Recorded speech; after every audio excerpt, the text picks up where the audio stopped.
Oke, sebelum kita masuk ke materi, seperti biasa kita akan membahas tentang tugas daring 15 yang sebelumnya. Nah, sekarang di daring 15 ini diminta membuat gambar ya dari fungsi hx, di mana hx itu min x kuadrat ditambah 4x dikurang 3 dengan titik-titik yang diketahui mulai dari min 1 x nya sampai 5. Nah, jadi kalau misalkan kita pengen menggambar, pertama kita masukin dulu nilai x ke sini ke dalam fungsi hx. Yang pertama, untuk x nya sama dengan min 1, maka kita bikin x sama dengan min 1, sehingga kalau x sama dengan min 1 kita ganti semua nilai x menjadi min 1, maka nanti dapatlah h kita ganti dengan min 1, kita dapat min 1 dikuadratkan ditambah 4 kali 1 dikurang 3. Nah, nanti kita dapatnya di sini adalah min 1 kuadrat 1, bukan min 1 kuadrat ya.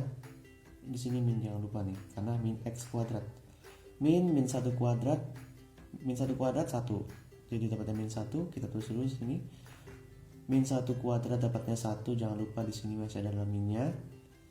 Ditambah 4 dikali min 1 adalah min 4 dikurang 3. Min 1 dikurang 4 dikurang 3 dapatlah min 8. Maka kita dapat di sini pada saat x nya min 1, hx nya sama dengan min 8. Nah, hx ini adalah nilai y nya ya. Selanjutnya nanti kalau misalkan kita gunakan cara yang sama berturut-turut, kita dapat di sini x nya 0. Kita ganti semua x nya menjadi nilai 0, maka nanti dapatlah langsung aja nih ya, 0 kuadrat ya, ditambah, jangan lupa, min 0 kuadrat ditambah 4 dikali 0 dikurang 3, dapatlah min 3. Maka kita dapat pada saat x nya 0, y nya adalah min 3. Nah, lanjut, x nya sama dengan 1, maka kita dapat min dalam kurung 1 kuadrat ditambah 4 dikali 1 dikurang 3, maka nanti kita dapatnya adalah 0. Maka pada saat x nya 1, y nya adalah 0. Lanjut dengan cara yang sama, nanti ketika x nya sama dengan 2, maka nanti kita dapat min dalam kurung 2 kuadrat ya, ditambah 4 dikali 2 dikurang 3, maka nanti kita dapat hasilnya adalah 1. Maka di sini kita tulis 1 ya. Nah, ya. Lanjut pada saat x nya sama dengan 3, nanti kita dapat ujung-ujungnya adalah 0 ya. Langsung aja nih, pada saat h nya 3 kita masukin, nanti dapatnya 0. Pada saat x nya 4, nanti kita dapatnya adalah h4 ya. Dapatnya nanti adalah min 3. Dan di sini nanti dapatnya min 8 dengan cara yang sama ya. Ini min 3. Ini pada saat x nya kita masukin 5, maka nanti hx nya dapatnya adalah min 8. Nah, dari sini kan udah dapat ya titik-titiknya, yaitu kita anggap ini titik A, titik B, titik C, titik D, titik E, F, dan G. Maka berturut-turut, pertama A nya min 1,8, X nya min 1, Y nya min 8. Maka kita dapat di sini ya, min 1,8. Ini adalah titik A. Lanjut, yang B adalah 0,3, X nya di 0, nah Y nya min 3. Min 3 berarti ke bawah. Nah, ini adalah titik B, kita dapat. Lanjut, titik C adalah 1,0 di sini langsung ya. Karena x nya 1 ke kanan karena positif, y nya 0. Nah, y nya 0 di sini. Ini adalah titik C. Kemudian titik D nya itu 2,1. Dari 0 ya, x nya dulu berarti ke kanan 2. Kemudian satunya ke atas, ini adalah titik D. Titik E nya adalah 3,0. Di sini 3,0 titik E. Dan titik F nya itu adalah 5,8. 4 dulu ya. 4 adalah min 3. 4,-3 pada saat ke kanan 4, min 3, ke bawahnya 3. Nah, berarti di sini nih ya. 4,-3. Ini adalah titik F. Dan terakhir pada saat di 5 nih ya, Y-nya adalah min 8. 5, Y-nya min 8, berarti di sekitar sini ya. Nah, maka kalau misalkan kita hubungkan titiknya satu persatu, kita dapat bentuk suatu kurva parabola. Nah, yang pertama,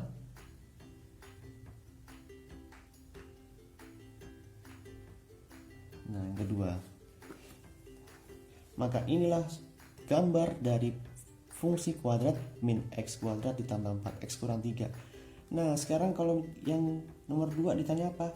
Yang minta adalah titik potong di sumbu x, tipot sumbu x.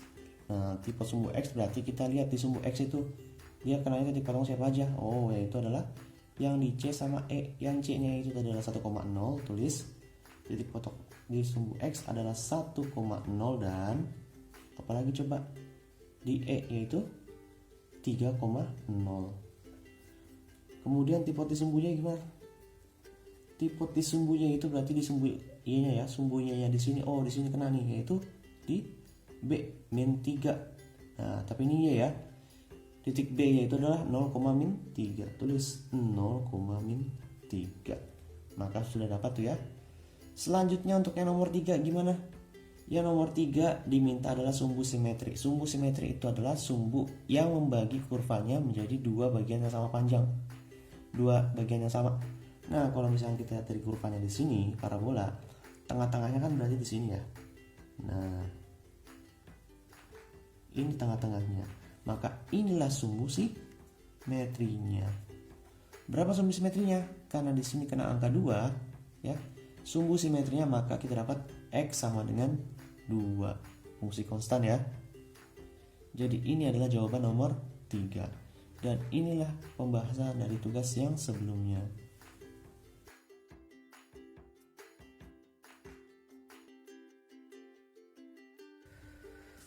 Oke, saatnya kita masuk ke materi, yaitu tentang menggambar sketsa fungsi kuadrat. Apa bedanya dengan menggambar fungsi kuadrat di pertemuan sebelumnya?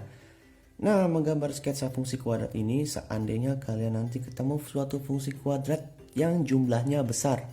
Contohnya saja ketika kalian mencari suatu titik untuk fungsi kuadrat tersebut, kalian ternyata dapat 5,100. Berarti kan kalau 5,100, X-nya di 5, Y-nya 100. Nah, seandainya nanti kalian itu membuat secara rinci dari 1 sampai 100 nilai Y-nya, maka nanti agak sedikit repot kan? Makanya kita gunakan sketsa, yang artinya gambarnya itu setengah jadi, tapi bisa mewakili dari suatu fungsi kuadrat tersebut. Nah, di sini pertama kali yang harus kalian buat ketika ingin membuat sketsa dari fungsi kuadrat, pertama lihat dari fungsinya ya. Apabila fungsinya itu nilai A-nya itu lebih dari 0, nah namanya fungsi kuadrat itu kan bentuknya suatu parabola ya. Pada saat A-nya lebih dari 0, ini pasti grafik fungsinya itu parabolanya terbuka ke atas. Nah, terbuka ke atas, terbuka ke atas. Tapi kalau misalkan A-nya itu kurang dari 0 seperti contoh sebelumnya ya. Di contoh sebelumnya itu kan tadi kan ada min x kuadrat tambah 4x kurang 3. Ternyata gambar grafiknya itu dia terbuka ke bawah kan. Nah, nanti kalau misalkan A-nya itu kurang dari 0, maka ini pasti gambar grafiknya terbuka ke bawah. Sama seperti contoh yang sebelumnya ya. Nah, jadi kalau A lebih dari 0, dia terbuka ke atas. Tapi kalau A-nya kurang dari 0, seperti contoh sebelumnya yaitu min x kuadrat, maka nanti grafiknya terbuka ke bawah. Nah, selain dilihat dari nilai A-nya, kita juga lihat dari nilai si diskriminannya. Kenapa dengan diskriminan? Jadi gini ya, udah belajar kan ketika di persamaan kuadrat, kalau diskriminan itu bisa menentukan antara persamaan kuadratnya itu punya akar yang real atau tidak. Nah, akar-akarnya itu untuk fungsi kuadrat nanti digunakan untuk mencari titik potong sumbu X. Nah, jadi nanti kalau misalnya kalian mencari nilai D ya, ini menentukan si titik potong dari siapa? Dari si sumbu X. Nah, ketika D-nya itu lebih dari sama dengan 0, maka pasti dia punya titik potong. Jadi kalau misalnya kita buat contohnya nih, ketika kasusnya min x kuadrat tambah 4x kurang 3 yang sebelumnya ya, maka dia punya titik potong di 2 titik. Nah, ini pasti D-nya lebih dari 0. Ini adalah sumbu X ya. Sumbu X dia mewakili, kemudian ternyata kalian dapat fungsi kuadratnya itu nilai diskriminannya lebih dari 0. Pasti dia punya 2 titik potong. Kalau misalkan kalian cari nilai D-nya ternyata sama dengan 0, pasti titik potongnya hanya 1. Dan kalau kurang dari 0, nah kurang dari 0 kan berarti kan dia tidak punya akar yang real. Kalau tidak punya akar yang real berarti nanti tidak punya titik potong di sumbu X. Ini juga berlaku untuk yang A-nya lebih dari 0. Pokoknya kalau misalkan D-nya itu kurang dari 0, dia nggak bakal berpotongan. D-nya itu sama dengan 0, berpotongan di satu titik atau bersinggungan lah ya. Kemudian D-nya lebih dari 0, maka nanti dia punya 2 titik potong. Ya. Jadi pertama kali yang harus kalian bikin adalah nilai diskriminannya. Selanjutnya, setelah kalian dapat nilai diskriminannya, maka kita bisa menentukan titik potongnya ya. Untuk mencari titik potong itu sendiri, misalkan titik potong di sumbu X. Nah, maka nanti tinggal kita masukin nilai Y-nya sama dengan 0. Mencari titik potong di sumbu Y, maka kita tinggal cari yaitu X-nya sama dengan 0. Nah, ini contohnya ya, nanti. Setelah kita mencari titik potong, nanti selanjutnya kita cari namanya titik balik ya. Atau biasa kalau misalnya kita bikin ini namanya titik ekstrim. Nah, kenapa titik ekstrim? Sebelumnya kalau titik balik itu udah dikasih tahu ya di video sebelumnya. Nah, titik ekstrim sama titik balik ini mirip-mirip ya. Kalau titik ekstrim titik ekstrim itu berarti dia bisa maksimum, dia bisa minimum. Kenapa bisa maksimum bisa minimum? Maksimum itu adalah nilainya kalau seandainya titik baliknya itu di puncak atau tertinggi. Sedangkan minimum kalau misalkan titiknya itu paling rendah. Ya. Nah, makanya kita anggap sebagai titik ekstrim. Ekstrim itu bisa tertinggi, bisa terendah, tergantung dari bentuk grafik fungsi kuadratnya. Nah, untuk mencari titik ekstrim ini diwakili dalam bentuk XE, YE. Nah, X ekstrim, Y ekstrim, dimana kalau misalkan kita pengen mencari nilai X ekstrimnya itu sama aja dengan min B per 2A. Dan kalau seandainya kita pengen mencari sumbu Y ekstrimnya itu adalah kita ingin mencari titik Y ekstrimnya itu adalah min D per 4A ya rumusnya. Nah, ini nantilah yang kita cari untuk mencari apa? Untuk mencari titik balik atau titik ekstrim. Ini banyak sebutannya ya. Nah, biar nggak bingung, coba diingat dulu.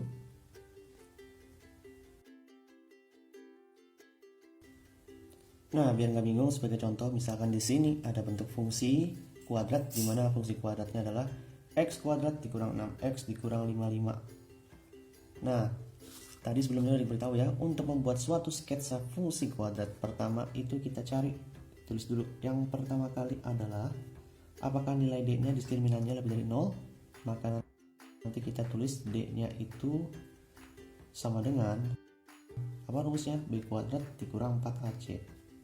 Berarti ini adalah A, B, dan C. Maka nanti bentuknya kita tulis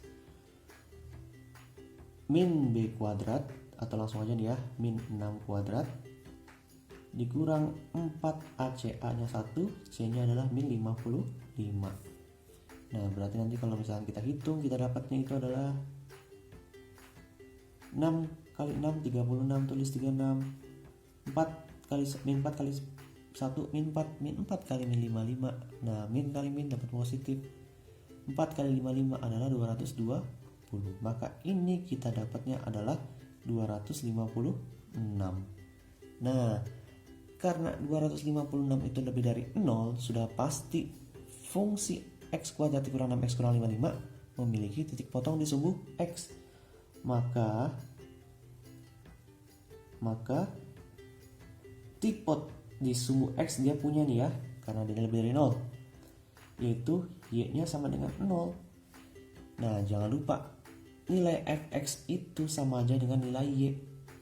Jadi kalau misalkan tadi kita tuliskan itu adalah fx-nya itu tadi awalnya adalah x kuadrat dikurang 6x kurang 55. Nah, ini bisa kita anggap sebagai nilai y sama dengan y. Maka nanti x kuadrat dikurang 6x dikurang 55, karena diminta y-nya sama dengan 0, kita tulis 0.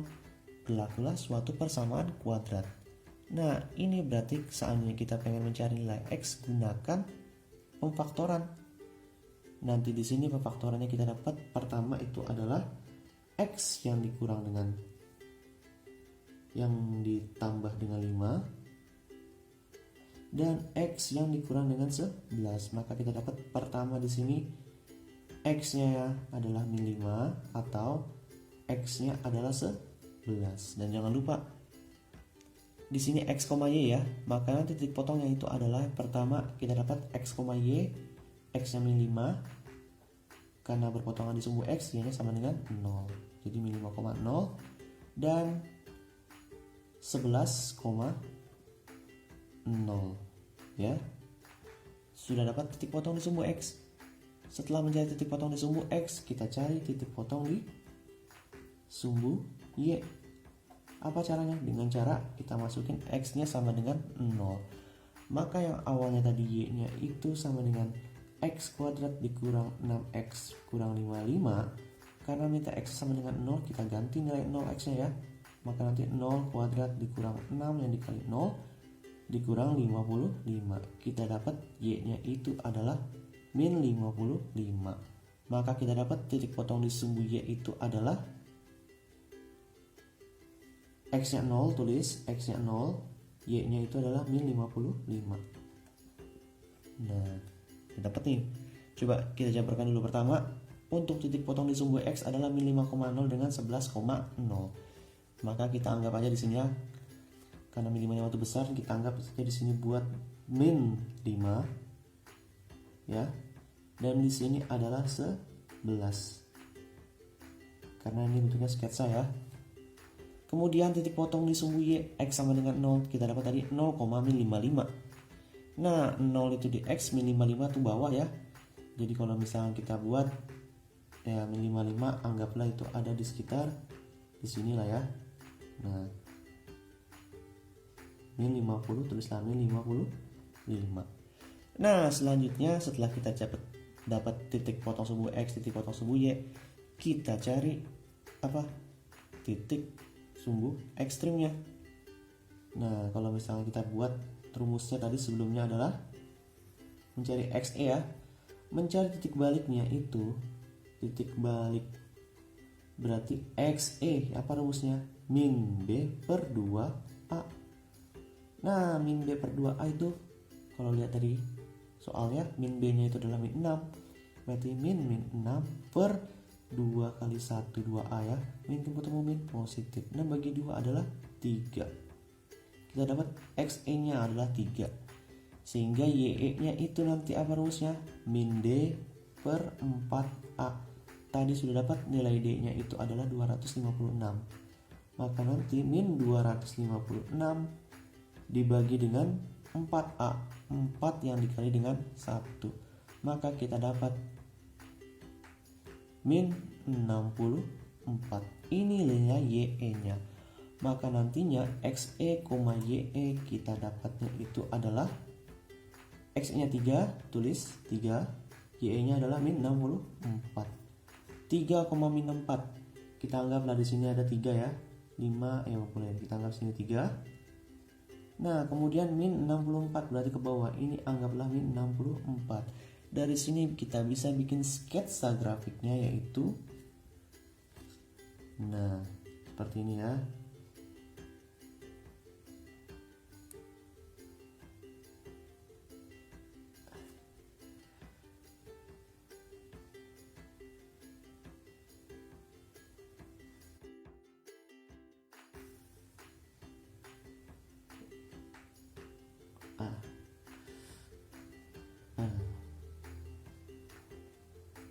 Nah, kira-kira gambarnya seperti ini ya.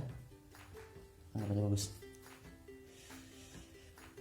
Oke, kira-kira gambarnya seperti ini, anggap aja bagus ya. Nah, jadi kita dapat pertama ini adalah titik baliknya, yaitu xe, ye. Yang ini adalah titik potong di sumbu y-nya. Yang ini adalah titik potong di sumbu x-nya. Maka dari sini kita sudah dapat grafik fungsi kuadrat si f(x) ya. Tanpa perlu kita gunakan tabel. Karena kalau seandainya kita menggunakan tabel yang sebelumnya ya, maka nanti angkanya dapatnya sangat banyak dari kalian cari, mulai dari min 1, min 2, min 3, min 4 sampai seterusnya. Tapi dengan cara sketsa dari bentuk grafik, kita setidaknya akan mendapatkan grafik gambar dalam bentuk sketsanya ya. Jadi perlu diingat, pertama cari nilai D-nya. Yang kedua, kalau misalkan D-nya itu lebih atau sama dengan 0, maka dia punya titik potong di sumbu X. Nah, titik potong sumbu X itu Y sama dengan 0. Tinggal masukkan aja ya. Dari sini, X kuadrat dikurang 6X dikurang 55 sama dengan Y. Y-nya kita ganti 0, gunakan persamaan kuadrat, yaitu tentang cara pemfaktorannya. Dari hasil pemfaktoran dapat akar-akarnya, yang akar-akarnya nanti digunakan untuk mencari titik potong di sumbu X. Setelah itu, kita bikin titik potong di sumbu Y, yaitu dengan cara X-nya kita masukin 0. Nah, berarti yang tadi awalnya Y sama dengan X kuadrat dikurang 6X kurang 55. Ketika kita masukin X sama dengan 0, maka nanti kita dapat 0,55. Dapatlah di sini min 0,55. Nah, selanjutnya baru kita mencari titik balik. Nah, titik balik di sini rumusnya adalah XE dengan YE min B per 2A dan YE-nya adalah min D per 4A. Kalau dilihat dari gambarnya, titik ekstrem ini adalah titik minimum. Kenapa titik minimum? Karena dia itu ada yang paling bawah atau berada di paling bawah nih ya, titik minimumnya nih.